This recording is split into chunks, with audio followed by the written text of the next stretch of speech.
What's up, guys? It's time to dive in to these Week 17 NFL matchups. Let's get into it. So for our first matchup, we got the Patriots taking on the Jets. Folks, I'm going to go with the Pats at home, getting a dub, final week of the season. That being said, New England is going to be out of the playoffs for the first time since 2008.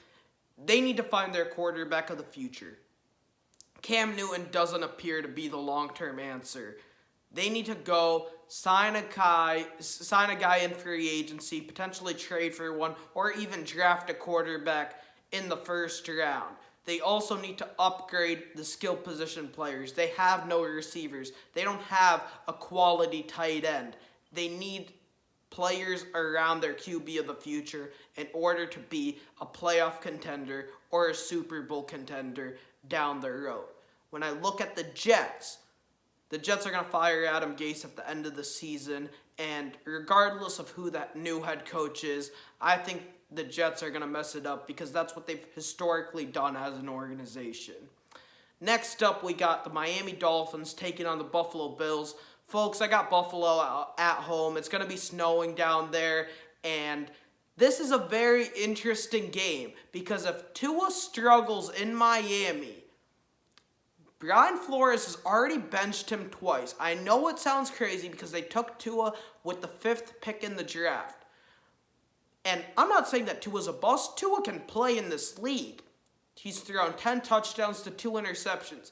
But he's been a game manager. When I look at Miami, they're going to have a top 10 pick for sure this upcoming draft. Right now, they're currently locked into that 3rd spot because they have the Texans pick. If the Texans lose on Sunday to Tennessee, that will guarantee them the 3rd pick in the draft. Zach Wilson is on the board. Justin Fields balled out against Clemson last night. They absolutely have to consider moving on from Tua for one of those guys. I know it sounds crazy, but Flores has benched him twice, and if he struggles in the biggest game of his rookie year against a valid threat in the AFC East, Miami could be in the market for a quarterback. Brian Flores is never going to get a top 10, top 5, top 3 pick. He's just way too good.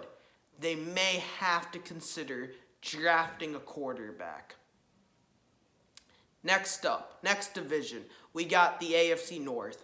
Let's dive into the Browns-Steelers matchup. Folks, I got the Browns. The Browns are going to commit to their identity, which is running the football. They got Nick Chubb. They got Kareem Hunt. Baker Mayfield will take care of the football. Last week, he was a fumbling machine. He pulled a Daniel Jones. I say he takes care of the football. He gets his starting receivers back. He was on fire before they got COVID. I think he'll get back on track, and they'll run the football to the playoffs for the first time since 2002. That's crazy that I just said that because the Browns are the Browns, but I think this team is different. I think they will find a way to finally clinch that playoff berth. And on the other side, Pittsburgh is resting some starters. Big Ben is obviously taking this week off. Mason Rudolph is under center. I expect the Steelers to lose this game. Next up, we got the Baltimore Ravens taking on the Cincinnati Bengals. Folks, I'm going to go with the Baltimore Ravens. Lamar Jackson has played like the league MVP since he recovered from COVID-19. On Monday Night Football, he went toe-to-toe with the Browns, drive for drive, exited the game, obviously dealt with a cramp injury, came back into the game, and he did his thing. Last week against the Giants, he put on an absolute clinic.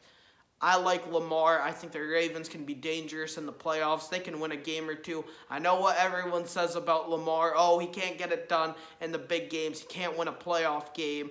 But I like the way how Baltimore is trending going into the postseason. And you can be a mediocre team in October, in November. But if you get hot at the right time, that's all that really matters. Give me Baltimore against Cincinnati. Next up, we got the Tennessee Titans taking on the Houston Texans. Folks, I'm going to go with the Titans. Look, I love me some Deshaun Watson, but he's all Houston has to offer. They have absolutely nothing. On the other side, Tennessee can run the football. They have A.J. Brown and Corey Davis. Ryan Tannehill has played well. He's absolutely exceeded expectations, but I expect King Henry to bring home the AFC South title. Give me the Tennessee Titans. Next up, we got the Jacksonville Jaguars taking on the Indianapolis Colts. Folks, I'm going to go with the Colts. I know Jacksonville pulled off the upset, and they have nothing to lose based off the fact that they've already clinched the number 1 overall pick. I know they would love to put a dent in Indy's season. Trevor Lawrence is help is on the way. Trevor Lawrence is coming to Jacksonville. I think Jacksonville has a bright future ahead of them. That being said, this could be Phillip Rivers' last game in the NFL. I don't think it will be because I think the Colts will win, Miami will lose, Indy will sneak into the playoffs. However, if it is, I think he wants to end on a high note. He wants to end with a victory. I'll give Phillip Rivers a win against Jacksonville. Next up, we got the Kansas City Chiefs taking on the Chargers. Folks, I'm going to go with the Chargers. Kansas City is still a Super Bowl contender. They're obviously the defending Super Bowl champions. They're resting some of their players this week. They've already clinched the number 1 seed in the AFC, so there's no point to play these guys. Give me the Chargers. Justin Herbert is phenomenal. He's going to be a tough quarterback to deal with in the coming years. The Chargers have a bright future ahead of them based off the fact that they have number 10. Then I look at the other AFC West matchup. We got the Broncos taking on the Raiders. Both of these teams have their issues. Denver needs a quarterback of the future. Drew Lock isn't the guy. And Las Vegas needs to upgrade the defensive side of the football. We know what Las Vegas presents offensively. They can be just as dangerous as any team when they're clicking. We saw them beat Kansas City. We saw them go toe-to-toe with Kansas City in Vegas. But we need to see this team play good football on the defensive side. That's something we haven't seen. I got the Raiders winning this game, though. Let's switch our attention over to the NFC. So in the NFC, let's start off with the NFC South. We got the Tampa Bay Buccaneers going up against the Atlanta Falcons. Folks, I got the Buccaneers. Tom Brady has had it going the last couple of games. And the Falcons typically genuflect to Tom Brady. We saw what Brady did in Super Bowl 51, obviously coming back from a 28-3 deficit 2 weeks ago in Atlanta. He was down 17-0. The Buccaneers were able to win that game as well. Tom Brady is just an absolute monster. He's the GOAT, and I expect him to get a much-needed win on Sunday. Next up, we got the New Orleans Saints taking on the Carolina Panthers. Folks, this game is going to be closer than most people think. Obviously, the Saints running backs are all out. Alvin Kamara just tested positive for COVID-19. That being said, I still got New Orleans because they've won games this season without their stars. Drew Brees has been out. Taysom Hill stepped up. Michael Thomas was out. Emmanuel Sanders was out, and they were still able to find different ways to win. I expect them to win this game against Carolina. Carolina has a bright future. Matt Rule looks like a good young head coach. Obviously, Teddy B is a bridge quarterback. They didn't have McCaffrey this year, but Carolina's going to find their quarterback of the future. Teddy B will be the perfect mentor. And yeah, Carolina, this year wasn't the year. We knew that coming into the season, but I think they could be a threat maybe in a year or two. Let's go to the NFC North. We got the Minnesota Vikings taking on the Lions. Folks, I'm going to go with the Vikings, but both of these teams need to address their quarterback situation. Matt Stafford can play. We get all of that. We understand that his career has been wasted by the Lions. It hasn't been his fault.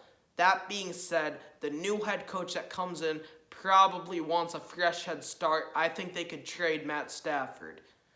And to be honest with you, I think they should, based off the fact that Matt has been there for multiple years. They haven't had success in the playoffs. I like Matt Stafford. I would take him in New England, but I don't think he fits what the Lions are trying to do long term. Next, Minnesota. Minnesota has a QB has put themselves in a little bit of a QB dilemma. They obviously signed Kirk Cousins to that 3-year deal back after they won the after they went to the NFC Championship game against the Philadelphia Eagles with Case Keenum under center. They thought Kirk Cousins would be the difference maker and put him over the top. I said it the day he signed that contract. I like Kirk Cousins as a person. He seems like a good guy, but he's not good enough to lift this team, to elevate this team, to put this team over the top, to take them to a Super Bowl. And it looks like I'm right. Unfortunately for the Vikings, they extended his contract. I think they need to consider drafting a young quarterback that can sit behind him. I'm not saying Kirk can't play in this league, but they need to consider all of their options, and hopefully they can put it together next season. Next up, we got the Green Bay Packers taking on the Chicago Bears. Folks, don't buy into this Mitchell Trubisky nonsense. I've been trying to tell you before the draft. I didn't buy into this kid. Before the draft, I said Deshaun Watson's the best player available. I would take him with the first overall pick. I believe he's the best quarterback in the draft. Look, folks, Patrick Mahomes is the best quarterback in the draft, but the Chicago Bears made a huge mistake passing on Deshaun Watson for Mitchell Trubisky. They passed up on two of the best quarterbacks in the AFC for a guy that's a bust. I know he's played well these last 3 games, but it doesn't matter. He's going up against the slums of the NFL. Just because you beat the Jags, just because you beat the Texans, just because you beat the Vikings doesn't mean anything. I need to see you beat good teams. I said it the day he was drafted. I don't buy into this kid. I've never bought into this kid at all. He isn't the guy. Chicago needs to draft their quarterback, and I think they will get eliminated from the playoff picture. I don't expect them to beat Green Bay at home. Aaron Rodgers is the league MVP. He's a top 10 player in the history of the game. He's going to continue to do his thing. He has that third MVP secure. It's in his bag. Aaron Rodgers is going to do his thing. The Packers are the number 1 seed in the NFC, and I know for a fact Aaron Rodgers would much rather play a playoff game in Lambeau Field as opposed to going on the road in the postseason. So give me the Packers. Next up, next division we dive into is the NFC West. We got the Seahawks taking on the 49ers. Folks, I'm going to go with the Seahawks. Russell Wilson has been balling this season. Early in the year, it was all about letting Russ cook. He's done his thing. This defense is starting to come around. That being said, I still need to see this defense do it against better teams. I picked Seattle to win the Super Bowl before the year started. It really depends on what seed they get. If they get the number 1 seed in the NFC, they have a shot because they have a bye to work with. They're going to be at home in the playoffs, and Russell Wilson at home in the postseason never loses. So that's going to be the key for Seattle. I don't see Green Bay losing. New Orleans could lose, but I don't think it makes a major difference going from 3-2. They need that number 1 seed. So I'm not going to fully write them off just yet, but I'm a little nervous about my Super Bowl pick. That being said, I got them beating San Francisco. San Francisco next year has a lot to think about. Jimmy G obviously went down with an injury. They need to evaluate the quarterback situation. Beathard and Mullins aren't the answer. And it will be interesting to see because San Francisco plays in a very tough division. We'll just have to see how it pans out. Next up, we got the Los Angeles Rams taking on the Arizona Cardinals. Folks, I'm going to go with the Cardinals. Kyler Murray had a bad week last Saturday night against the San Francisco 49ers. I expect him to bounce back. Los Angeles has a backup quarterback under center in John Wolford. Give me the Cardinals. Finally, we have to talk about the weakest division in the NFL. We got the NFC East, or as I like to call it, the NFC Least. We got the Cowboys taking on the Giants. Folks, I don't know who's going to win this game. I don't really care who's going to win this game. Both of these teams don't have competent quarterbacks. Andy Dalton's a backup in this league. Daniel Jones, I never bought into this kid before the draft. So what? He's better than Dwayne Haskins. Congratulations. The Giants still made a mistake with the 6th pick in the draft. They should have drafted a defensive player. I personally would have taken Devin Bush, linebacker that went to the Steelers with the 10th pick in the draft, or even Josh Allen, 7th player taken in the draft by the Jacksonville Jaguars. I think Gettleman is still kicking himself. I don't think Gettleman will retain his job. And on the other side, Dallas is a messy situation also. They're overpaying Ezekiel Elliott, Amari Cooper, DeMarcus Lawrence, Jalen Smith. The list goes on. And they didn't take care of Dak Prescott. That being said, both of these teams are awful. The winner of this game really doesn't matter because the Washington game determines the outcome of this division. I'll take the Giants by default. Finally, Sunday Night Football, game of the week, not really. We got the Philadelphia Eagles with Jalen Hurts under center taking on the Washington football team. Oh my goodness. The Washington football team could actually win this division. That's crazy to think about. I did not see this coming. I'm going to go with the football team. Alex Smith is coming back. Last week they had Dwayne Haskins under center. They cut him for obvious reasons. You can't go to a strip club during COVID, especially when your head coach just went through chemotherapy. That's not a good look. Obviously, they cut him. I didn't buy into Dwayne Haskins before the draft. I think Alex Smith coming back will give them an emotional boost. On the other side, Philly, it's better for them to lose this game because they would rather get a better draft pick. Doug Peterson will be back next year. I think Jalen Hurts will retain his job. And I think they're going to shop Carson Wentz, see what they have, see what other teams offer. If they can't get anything for him, I think they'll cut him and move on. But that being said, I think Washington wins this messy NFC Least. Thank you guys for watching. Please subscribe.